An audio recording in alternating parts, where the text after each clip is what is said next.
Jadi saya ingin kayak edukasi di Konawe itu untuk khususnya bahasa Inggris minimal ada pengajarnya. Dan ini saya sedang rancang-rancang untuk volunteer. Jadi untuk anak-anak muda di Kendari yang mau volunteer mengajar bahasa Inggris di Konawe itu bisa gabung di sebuah wadah yang saya buat sekarang. Wow. Tapi baru dibuat sih, baru lagi rencana. Tapi kita sudah mulai prepare, ada anggotanya sekitar 5 orang. Assalamualaikum warahmatullahi wabarakatuh. Berjumpa kembali di podcast Vital Sultra. Iya. Ada saya Fahyar dan satu orang. Saya sih sebutnya entrepreneur, iya. Content creator, iya. Pokoknya sosok panutan lah di Kendari atau di Sulawesi Tenggara. Langsung saja kita sapa, ada Ray Farid Oldivera, benar? Ya, betul sekali. Oke. Apa kabar ini, Ray? Baik.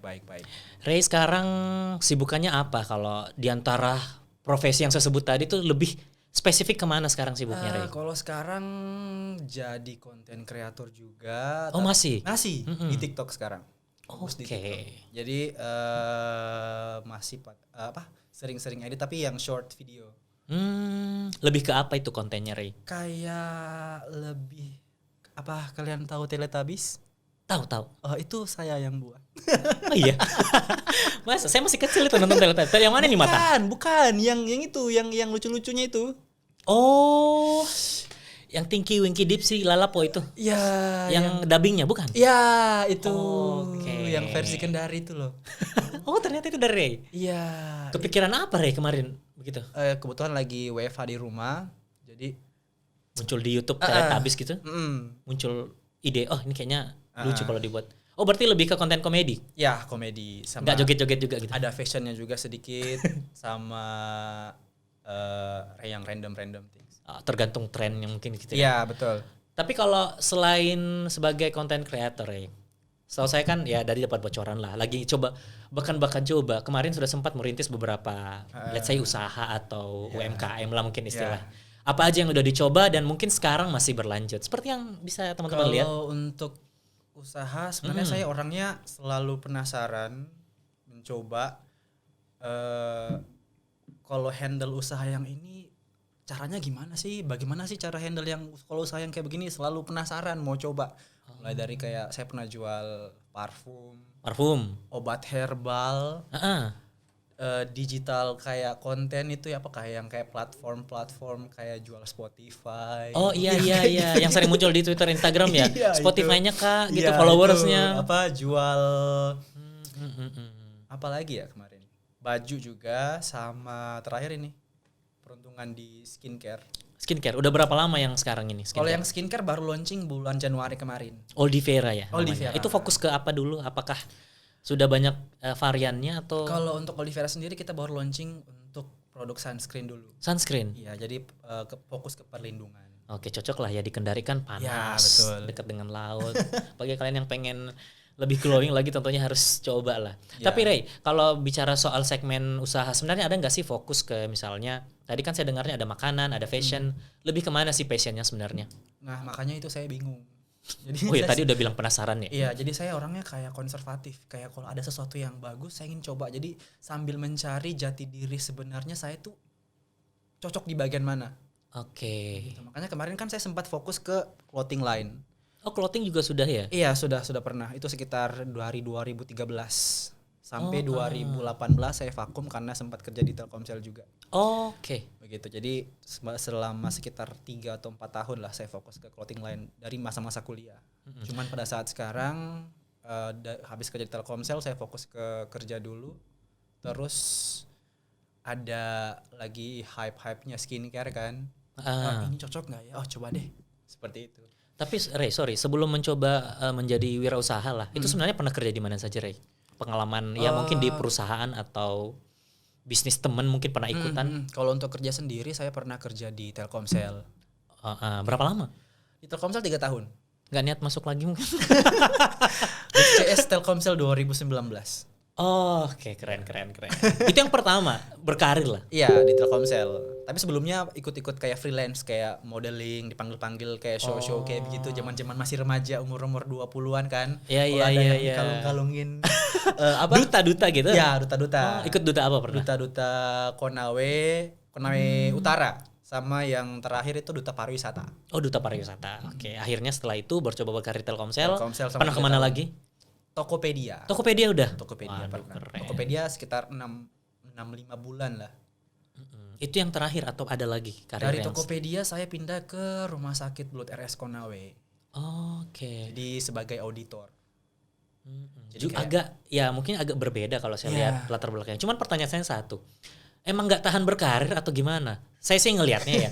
Orang kan biasanya kalau bicara soal pengalaman kerja itu kadang setahun 2 tahun. Iya. Tapi kalau saya lihat hitungan bulan itu sebenarnya apa yang mendasari kayak istilah orang sekarang itu koto loncat lah. Iya betul. Kenapa waktu itu kayak kepikiran kayaknya nggak suka nih atau gimana? Mungkin saya lebih apa ya? Kalau sudah pikir mungkin di tempat yang ini sudah tidak pas dan tidak sesuai dengan apa yang saya suka, mungkin mending saya pindah ke tempat lain. Kayak Seperti gitu. itu. Jadi kayak ada moto bahwa hidup cuma sekali. Jadi apa yang saya ingin lakukan coba saja, yang itu tinggalkan. Oke. Sedikit Itu sarkas ya. benar, itu saya baru baca malah kemarin dengar tipikal millennials lah. Mereka itu akan stay di sesuatu yang membuat mereka penasaran dan nyaman. Iya betul. Dan nyamannya orang beda-beda ya, Rey. Betul. Nah, berbicara soal kerja udah, ngerintis usaha udah. Sebenarnya sampai sekarang, Rey, apa yang menurut kamu masih belum pengen atau belum sempat tercapai? Masih di angan-angan lah, entah itu usaha atau sesuatu yang ada nggak sih? Masih penasaran lah kan?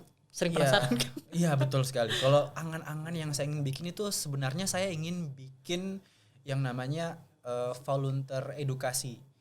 Jadi saya kan basicnya suka Inggris. Kayak begitu. Jadi saya ingin kayak edukasi di Konawe itu untuk khususnya bahasa Inggris minimal ada pengajarnya.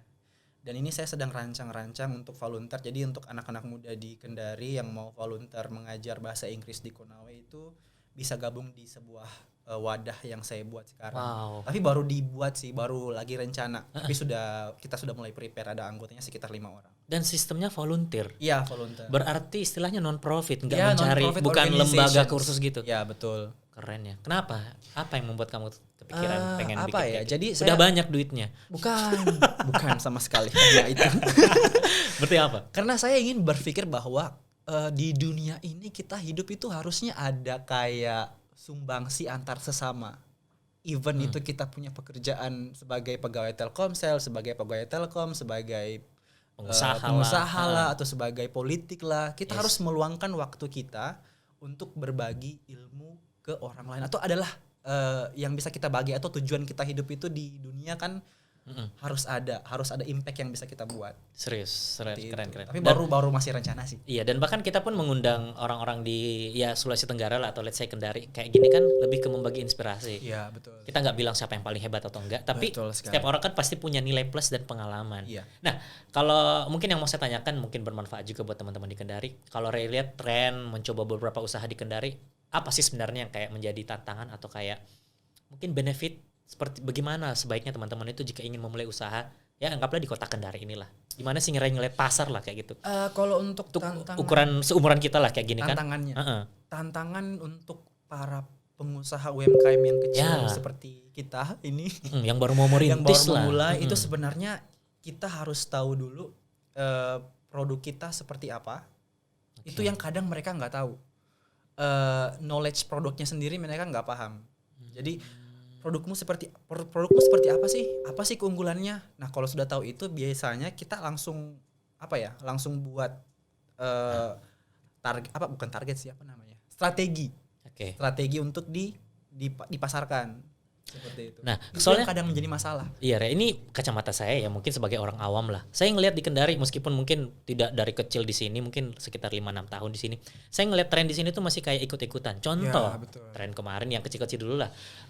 Viral itu es kepal Milo semua pada bikin. Ya. Yang kecil-kecil dulu. Ya. Terus sekarang lagi trennya thrifting, pada bikin thrifting. Coffee shop sekarang lagi pada dibangun di Ya, mana-mana. that's the problem. Maksudnya saya nggak bilang itu sia-sia atau mungkin nggak bakal Iya. bagus Bukan ke depannya meremeh-temehkan prospeknya. juga. Tapi kesannya kayak gampang banget ya ini Kayak, seseorang. Ya, betul, it's betul, okay betul. uangmu, itu Iya. bukan aku nggak nyumbang juga. Tapi penting menurutku kayak kamu strategi kayak gitu. Jangan sampai Ya, pertama sebenarnya makanya kenapa saya suka kayak pindah, tapi saya berusaha mengenali apa sih sebenarnya yang saya suka. Oke. Berarti sampai sekarang ngerasa kayak belum. Berusaha masuk. Jadi fashion kemarin kan saya fokus kayak foto OOTD ini tapi kayak belum maksimal, berarti belum ada yang salah ini. Kayaknya harus saya mau perbaiki, tapi cepat ini ada kesempatan ini lagi. Iya. Tapi ini saya masih fokus sih.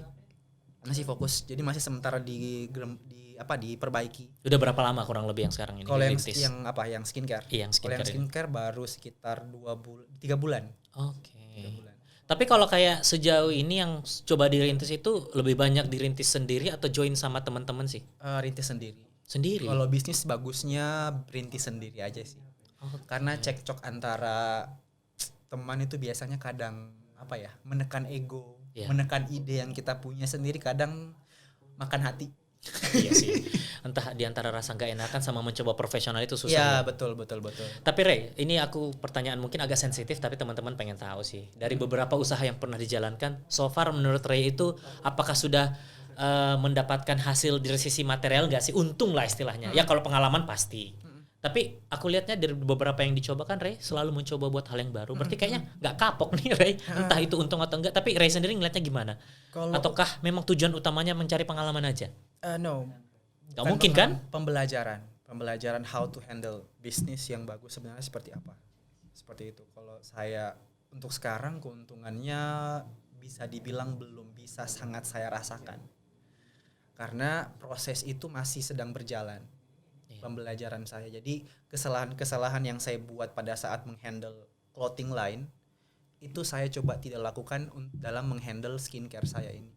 Oke. Seperti itu. Jadi kalau kemarin kan itu saya buat clothing line, konsepnya asal-asalan, fotonya asal-asalan, marketingnya cuman kayak nggak ada perencanaan sama sekali. Itu saya tidak lakukan di skincare. Di skincare ini lebih matang lah istilahnya. Tapi pada saat coba merintis yang clothing itu emang sudah trennya marketplace kayak sekarang atau memang justru offline store kayak gitu?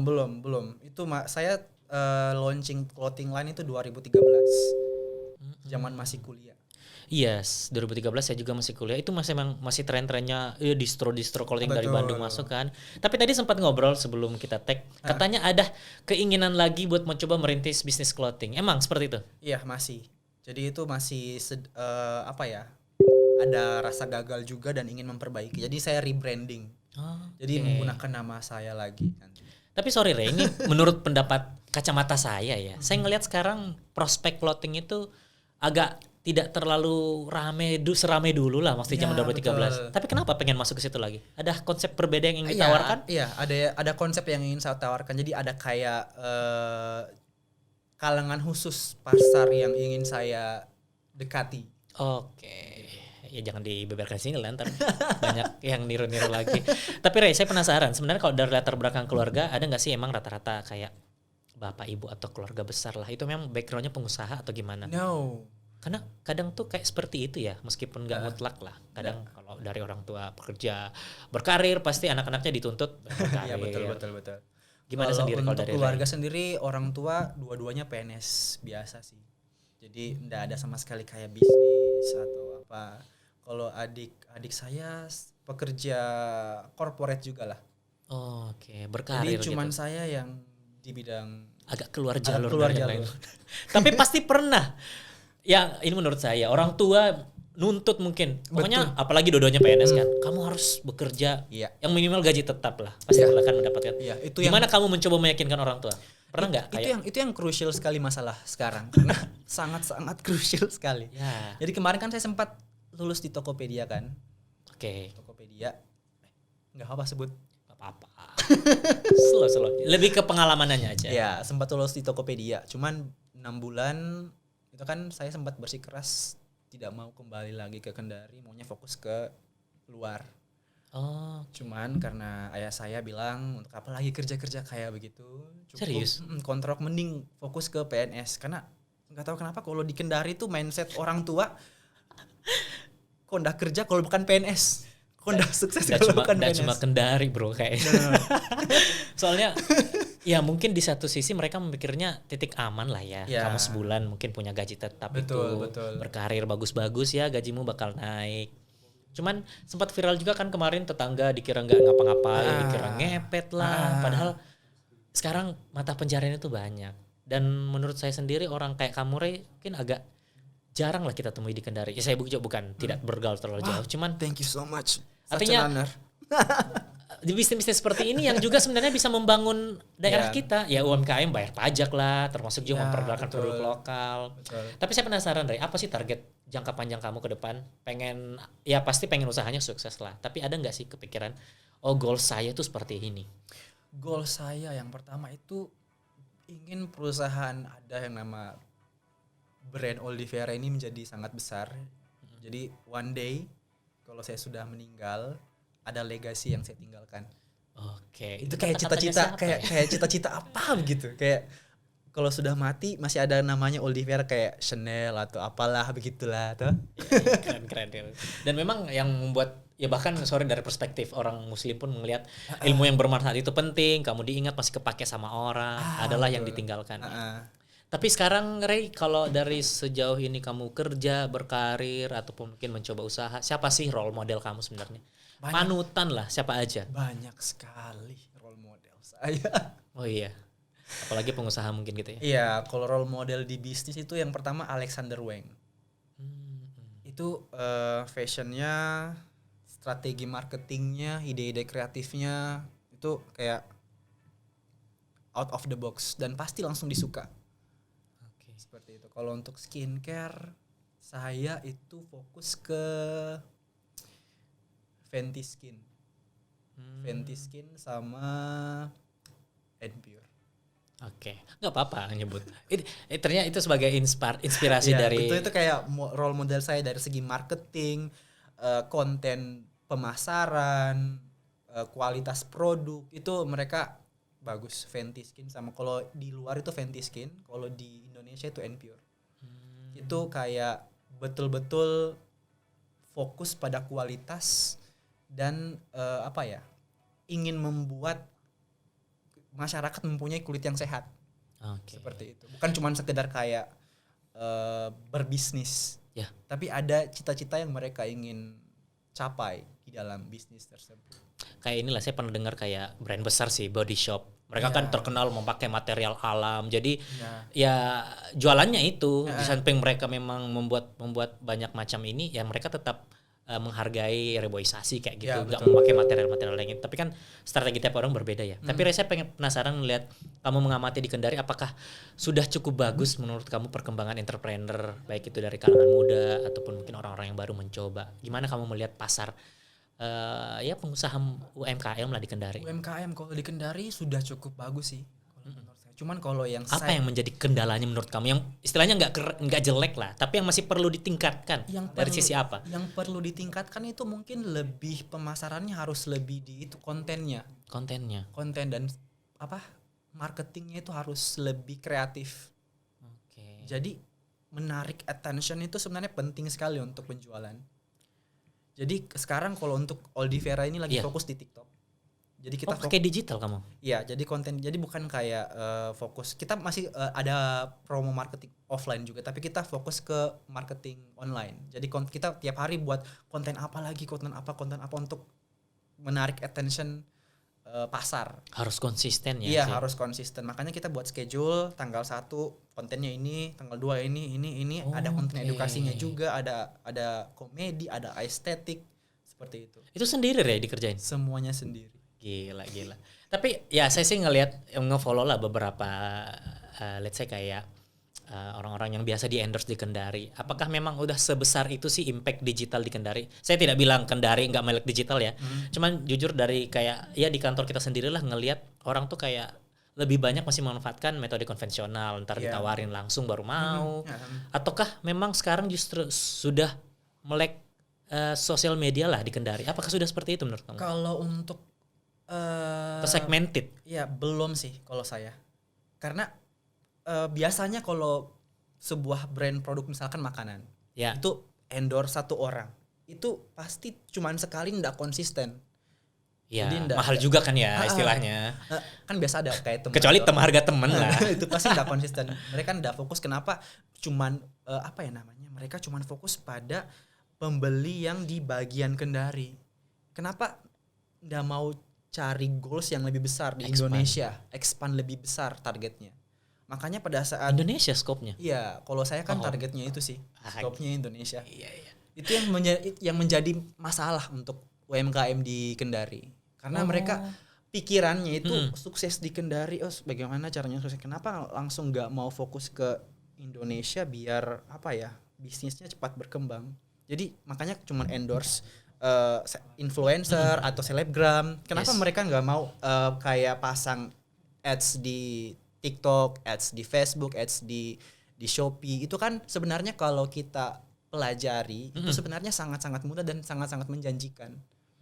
Ads di platform seperti Tapi sorry, dari sisi cost menurut kamu gimana? Ya simpelnya lah, kita kan kalau minta endorse pasti bayar lah sesuai dengan tarif masing-masing. Tapi kalau saya masang iklan juga di billboard itu juga lebih besar cuy.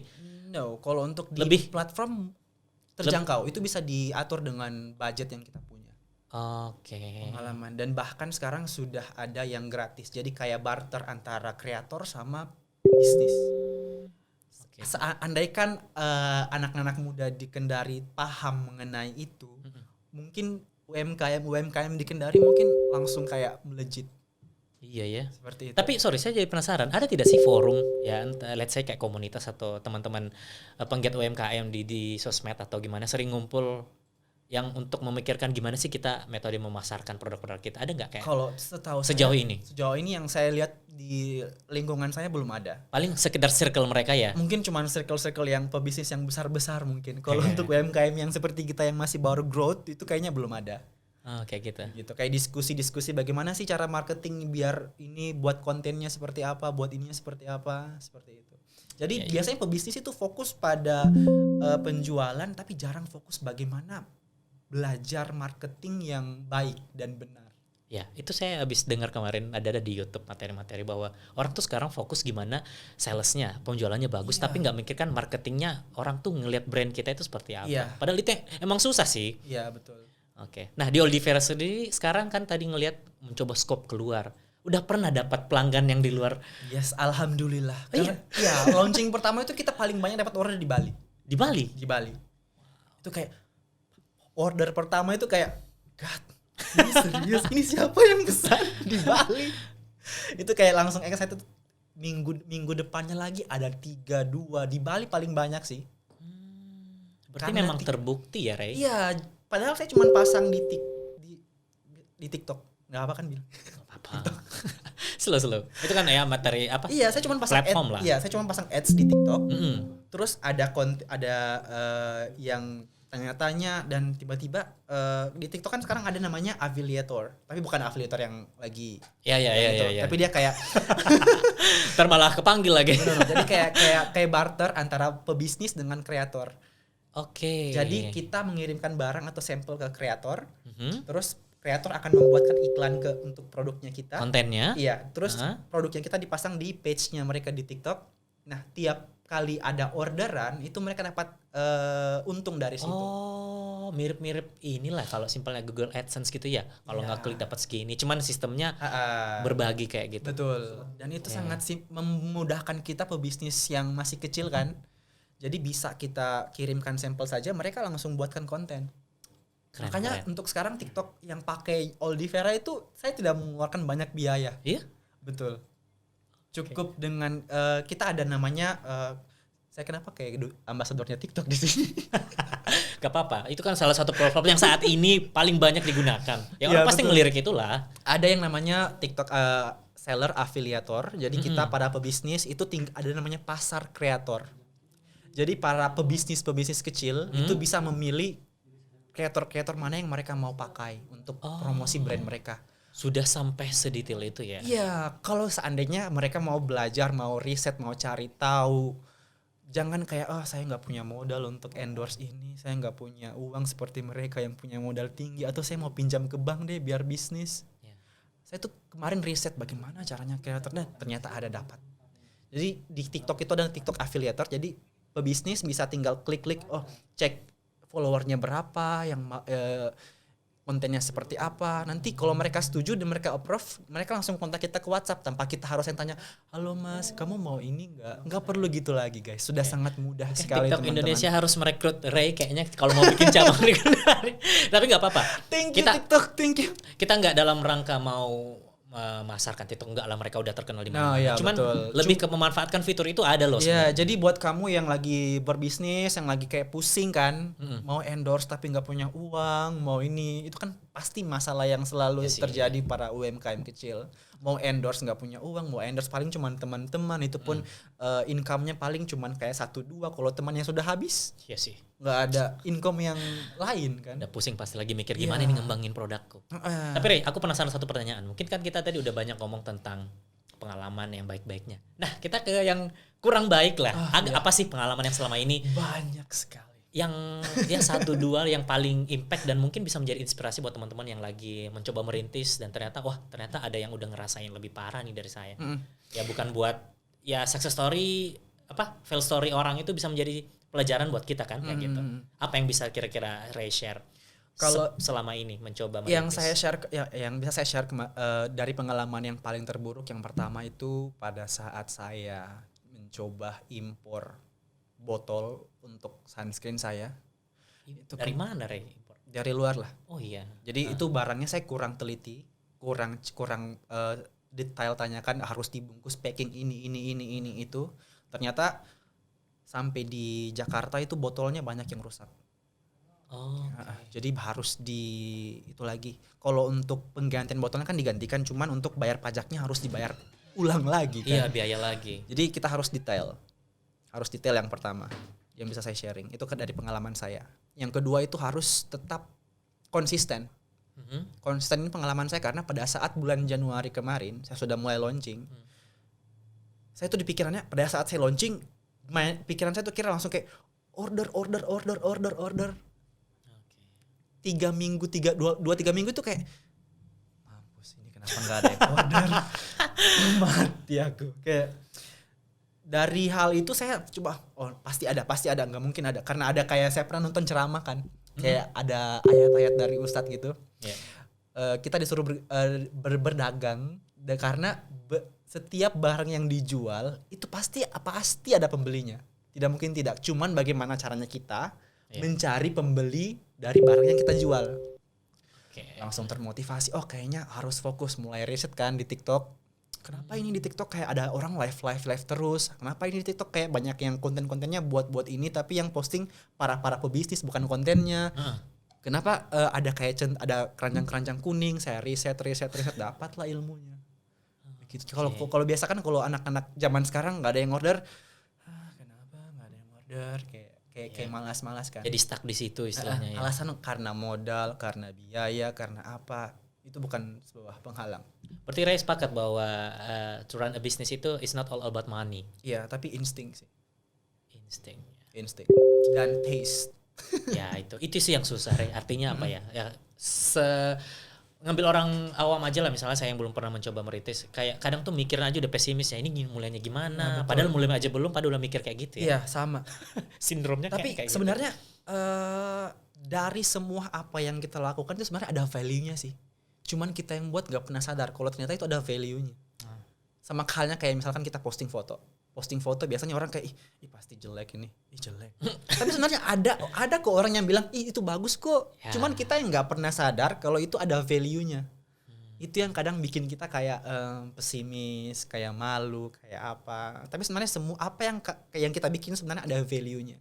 Cuman bagaimana caranya kita melihat. Mencoba membuka apa ya, kayak memperluas sudut pandang. Sama kayak diri kita kan, misalkan saya malu, saya dengan ini, mereka ini.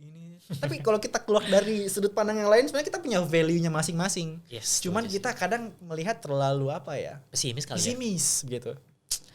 Keren, Ray. Oke, Ray, di one last question lah istilahnya. Kasih dong apa sih tips atau mungkin pengalaman paling berharga yang bisa Ray share. Tadi banyak sih, cuman kayak closing statement dari Ray apa sih buat teman-teman? Ya lebih fokus ke teman-teman yang mencoba merintis usaha atau anak-anak muda Kendari lah ya, yang masih mikir. Apalagi sekarang kita ngelihatnya pengen berkarir juga, persaingan pasti banyak, apalagi berbisnis nih. Apa sih pesan yang pengen Ray sampaikan buat teman-teman? Kalau yang ingin saya sampaikan kepada anak-anak muda Kendari. Ya. Ya, kalaupun ada di luar Kendari nggak apa-apa ya, lebih bagus lagi. Ya. Jadi hal yang harus kita sama-sama terus lakukan, yang pertama itu konsisten sama kreatif. Konsisten kreatif itu penting. Karena jalannya kita itu masih panjang dan kesempatan itu kita nggak pernah tahu kesempatannya itu datang kapan saja. Jadi konsisten buat terus apa yang kamu suka, tapi harus dengan hal yang kreatif. Oke. Dibikin secara kreatif lah. Aku ada satu penelitian tadi. Mungkin tadi bukan last lah. Iya, Apa iya. sih yang Ditambah lagi mungkin bisa, saya Iya. senang sekali berdiskusi. selain dengan hobi Anda. bisnis misalnya, gimana sih kamu mencari inspirasi, Ray? Selain itu yang harus kita bahas. itu kan penting juga. Ya, tiap orang pasti beda, cuman kayaknya menarik nih karena kamu kan ya selain di sisi menjalankan bisnis atau rutinitas lain, gimana kamu mencari inspirasi tiba-tiba kayaknya gini. Apa sih yang kamu lakukan biasanya? Ini salah satu tips yang mungkin bisa saya share. Ya. Yang namanya bagaimana cara membuat hal-hal yang kreatif. Itu yang pertama kita harus memperbanyak referensi, dan referensi itu harus di-save di bagian di-save di memori otak kita. Jadi kalau misalkan ini kan saya suka bikin video-video konten, pasti pakai musik lah. Ya. Kapan hari misalkan saya scrolling Instagram, saya dengar musik yang bagus. Ini musiknya bagus. Nanti kalau buat video ini saya pakai deh. Nah, musiknya ini saya simpan. Kalau misalkan ada rencana mau buat konten video, saya pakailah ini. Kalau misalkan ada baju yang bagus, ini saya simpan. Itu jadi kayak referensinya banyak. Itu saya pakai di Google Drive. Biasa saya capture, saya screen record, saya simpan. Musik referensi, video referensi, OOTD referensi, event itu baju, event itu foto-foto estetik, event itu kadang wedding organizer, kayak dekor wedding atau apapun itu yang saya anggap bagus, saya simpan ke memori saya. Ada satu memori lah, drive di Google saya simpan. Itu tips menarik sih menurutku. Iya. Kita kan kadang nge-scroll bagus nih, skip lagi. Skip. Hanya Nah, sekedar melihat lah. Di saat kita mempunyai ada yang ingin kita lakukan, mau cari bagusnya, kemarin ada dengar musik yang ini, dapat langsung buat seperti itu. Jadi kayak ada preparation jauh sebelum itu dibuat. Padahal simple ya sepertinya. Padahal simple. Sesuatu yang mungkin kita lakuin setiap hari lah. Ini Betul. bagus nih, cuman nge-like. Keren. Oke. Apa lagi? Di-save Ketika terus untuk kesempatannya itu ada, kita langsung execute langsung. Seperti itu. Dan tetap harus ada strategi ya, kata kamu, Ray. Betul. Biar inspirasinya ya dari semua yang pernah kita lihat, dan ya kalau Ray sendiri nge-save biar nggak lewat lah momen-momen yang dianggap mungkin ini bisa nih buat bahan konten saya ke depan. Betul. Oke, Ray, terakhir di sesi sebelum kita tutup, apa sih poin penting dari produk Oldivera sekarang ini? Oldivera itu sebenarnya poin pentingnya adalah saya ingin membuat customer atau pembeli Oldivera itu tidak hanya fokus pada perawatan kulit, tapi fokus pada perlindungan. Jadi karena banyaknya cewek dan cowok itu biasanya cuman fokus saja pada perawatan, bagaimana mempercantik diri, tapi perlindungan dari sinar UVB dan panasnya matahari itu mereka nggak pernah pikirkan. Jadi berulang kali ke klinik, berulang kali perawatan dengan harga yang mahal, itu akan percuma kalau pas keluar rumah kena matahari hangus mukanya. Oke, Jadi itu yang saya buat.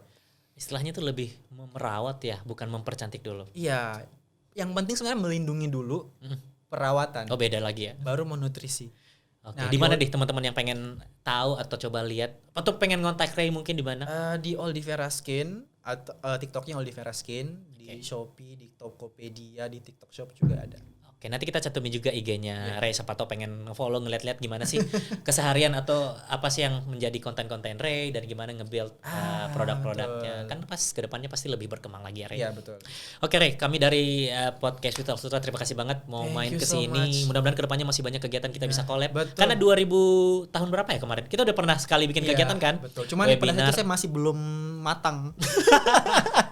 Keren lah, waktu itu tuh undang pasti udah matang. Cuman mungkin temanya lebih ke, kalau nggak salah waktu itu lebih fokus ke konten kreator. Iya, berat. Enggak, kemarin tuh bahas COVID kemarin. Oh iya, itu 2019 ya kalau nggak salah. Iya, kita bahas COVID kemarin. Kamu sebagai apa sih itu? Pemateri bahas mengenai COVID. Oh iya, kamu ngejelasin virus-virus.